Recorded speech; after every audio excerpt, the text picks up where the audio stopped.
There is no such prehistoric time, and there is no such more than 6,080 or 6,280 years or above yet. Any talk about things matters as says it's already 7,000 years above. It is unintellectual.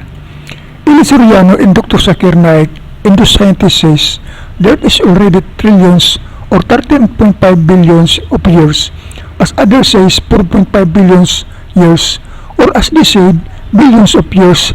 That is of great ignorance. SORIANO said the human was created billion of years after Earth was created, and his proof is as he says, it is because the diamond or gold etc. are being formed for billions of years. So as SORIANO means that God did not directly create those precious stones. If those ordinary big rocks also being formed for 1,000 years, the SORIANO means the earth was made without big rocks also. Almost all things are being formed by themselves because they are dependent from the substances or elements as to where they belong, or came from or originate, or as to where they are.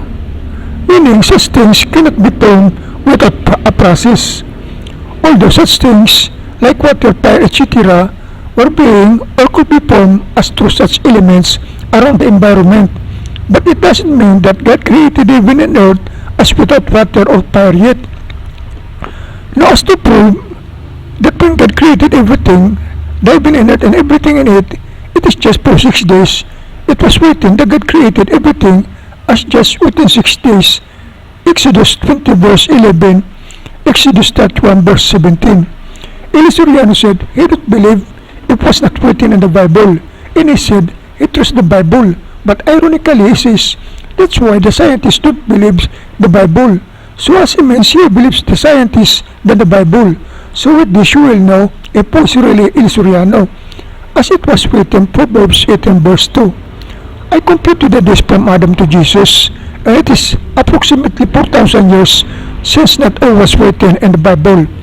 But in internet it was said 4,000 years, then plus 20 plus 2,021, then it is 6,021 years, and that is the truth. SORIANO and those others are a great pseudo, as they memorize many things but not having a true messages or concept of those. In one topic, they commit multiple mistakes. SORIANO said the Seventh-day Adventists believe that the earth was already 6,000 or above is wrong. He says he is not believing that all was created in 6 days only. He says the translation heaven and earth is wrong, as saying the correct is heavens and earth, as saying it is not only one heaven. It seems SORIANO doesn't understand the Genesis 1 verse 1, as it means it is connoting that the heaven has many parts, like the sea. There is only one sea, meaning one volume of water in the surface of the earth, but it has many parts.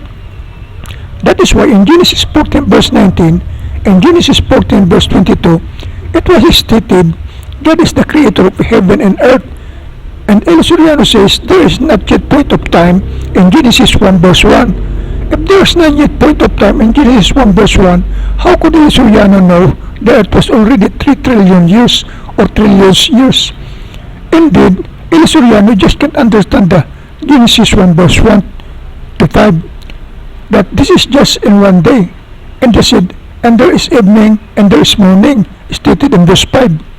Meaning when God created heaven and earth, there is no yet light, and after that, He created the light right out. Meaning it is because the light will be placed there. So therefore God had to create first the heaven and earth. As they said back of the truth, every matter occupies space. And here it's the Hebrew 1 verse 2, as he said. Go back to Genesis 1 verse 1 to 2. Then here is the verses 3 to 5. In saying, the time started after the creation of light, as he means there is two separate time. First, as the time when God created heaven and earth, as it was created for 1 trillion of years, as he said. Second, then when God created the light in verse 5, then there is start the counting of this. But still it is about the seed, the day in heaven, for it was being based with the light of the verse 5, that as he said, it is the days of heaven, as the days in earth, as about the sun and moon of the earth. So now, as per SORIANO opinionating, it arrives that there are three different times. First, the days as before the light in verse 5 was created. As SORIANO said, it is a trillions years. Second is the days as when the light was created. And the third is the days and earth as about the Genesis 1 verse 14 to 18. And saying the day in heaven and day in earth is differently. As what Dr. SAKIR NAIK also believing for, and also mentioning the differentiation of the planet's days. Did not SORIANO knows that the length of rotation and revolution of the other planets is not in the concerns about the said day of heaven and earth with respect to the revolution or rotation of the heavens around the one that gives lights the heaven, even only if it is really of this system, as based upon the fact there is already counting of days when God creating as even before the sun was created.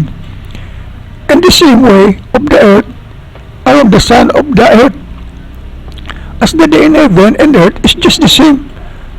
That has to mean the rotation and revolution of the heaven to its light giver is proportional with the movement of the earth.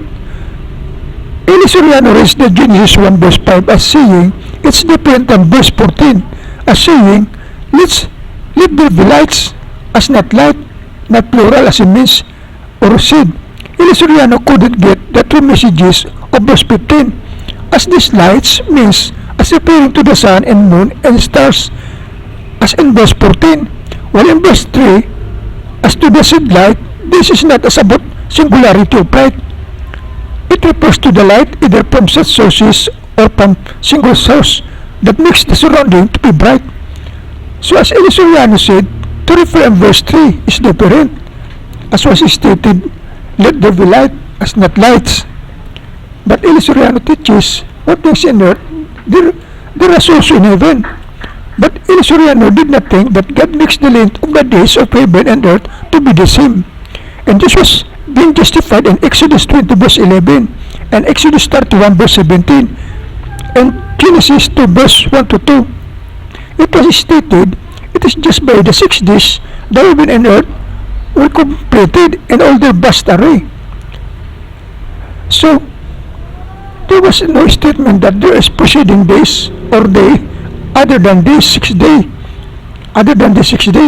And this was justified in Genesis 2 verse 2 as God by the 7th day finished the work he had been doing. So God rested from it, and God makes the 7th day rest to the Lord. As from the 7th day, mankind started to perform the 7th day as rest to the Lord, based upon the same counting of days with respect to the 6 days creation. As what SORIANO said, the 6th day was based upon the counting of days in heaven. So if the mankind started to celebrate 7th day right after when God take a rest, so meaning the length of the day in heaven and on earth is just the same. It was stated by the 7th day God finished the work, not works as it means, not concerning with such any kind of works, but work as with concern of creating as a whole. And this was also justified by the said 1,000 years and the said 1,260 days, etc. And this were being referred to both to the years or days in heaven and earth. And it says the proof that it is different is Deuteronomy 11 verse 21 and said the days in heaven is much longer than the days in earth.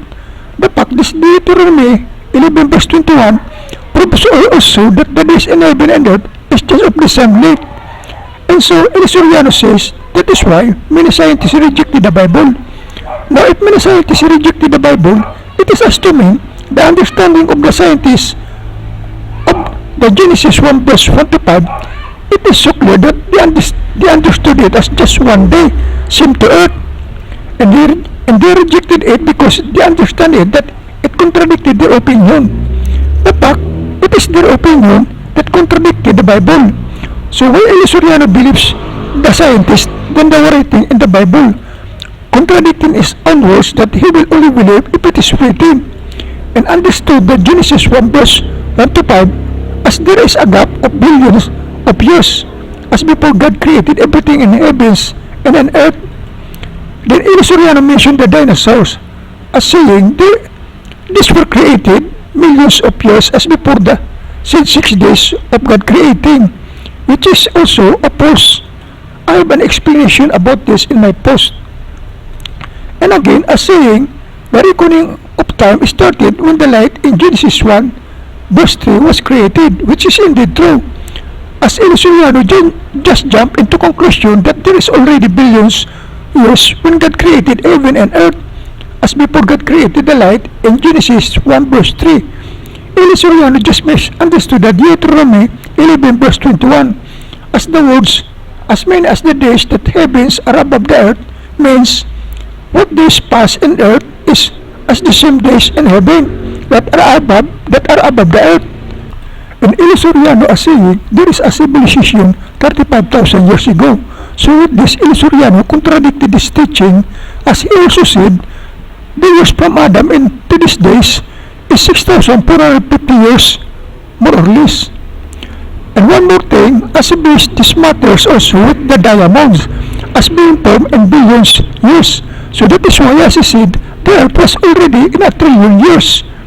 With this, SORIANO anticipated that when God created the earth, there's no diamond yet was being created.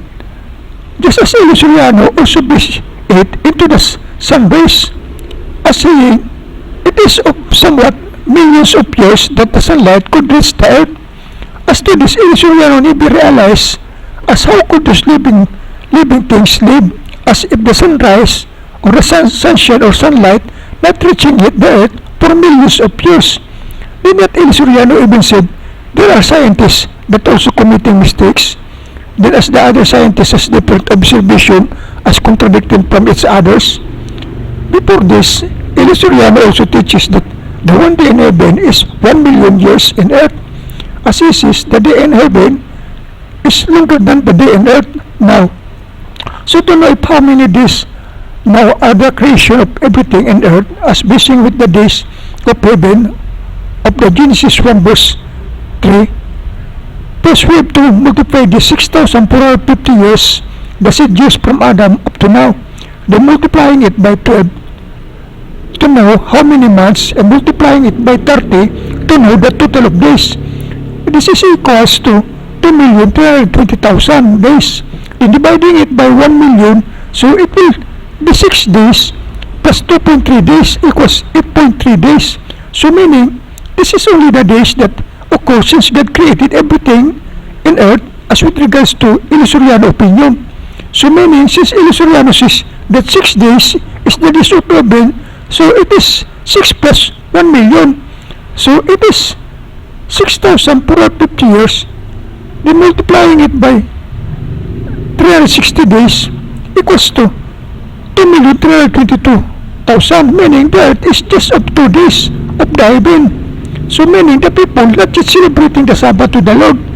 So as it means, the people just celebrating the Sabbath as by human law, as it was based to the days of the earth, not with the days of heaven, as to what the Lord had said, that it is a 7th day or Sabbath day.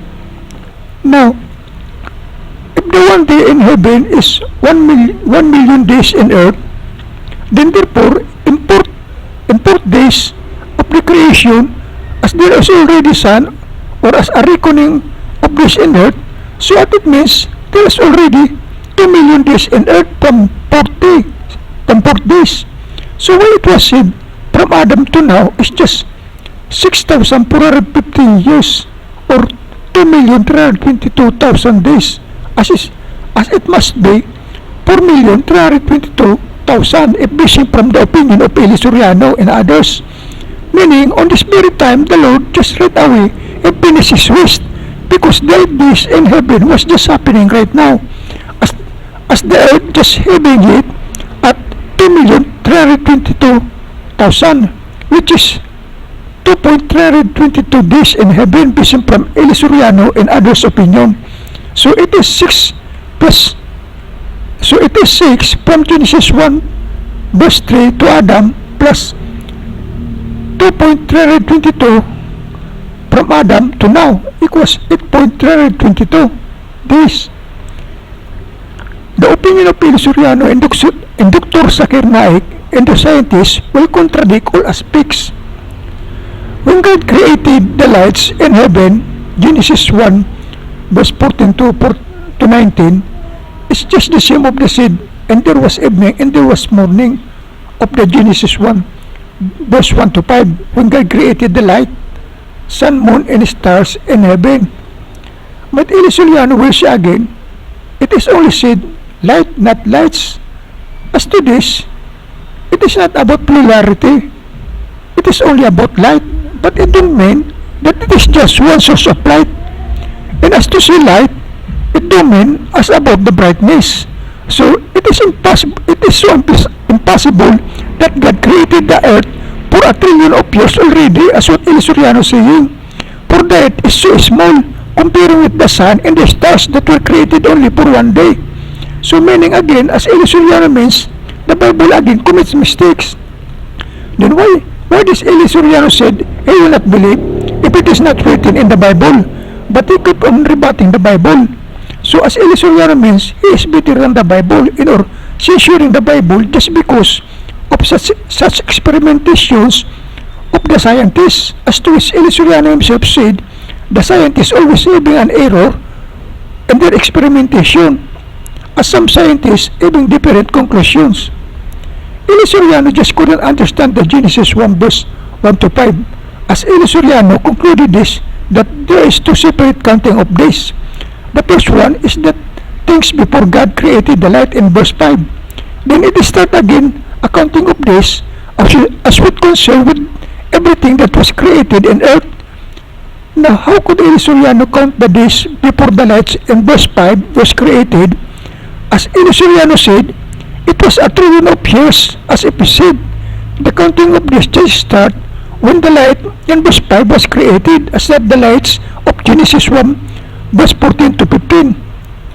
So SORIANO really, strangely, or usually wonderful. Just a few words about that there is no prehistoric time. As SORIANO basing it from such incredible basis, like as about the dinosaur, that was not mentioned in Bible, although dinosaur is included in the seed Leviathan that was mentioned in the Bible. But this dinosaur, etc., were not seen or were not in the place as to where there are inhabitants, because it is an inequality to the Lord to place them to the place that there are inhabitants.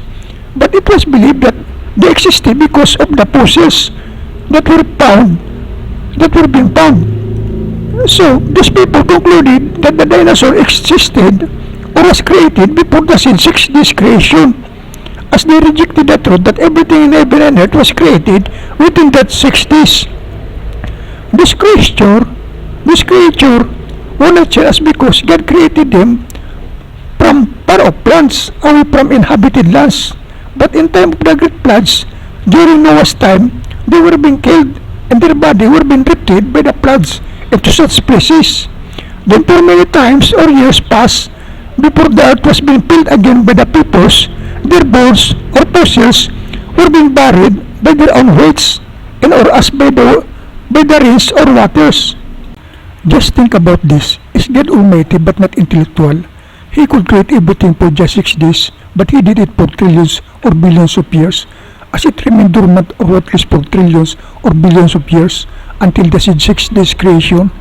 And or God created the sun and stars that are so bigger than the earth for just one day, but God created the heaven or the earth for millions of years, as the basis of Eli is as about the layers of the soil that he saw in the USA about Hughes exhibition. And as he said, it is not heaven and earth, but heavens and earth.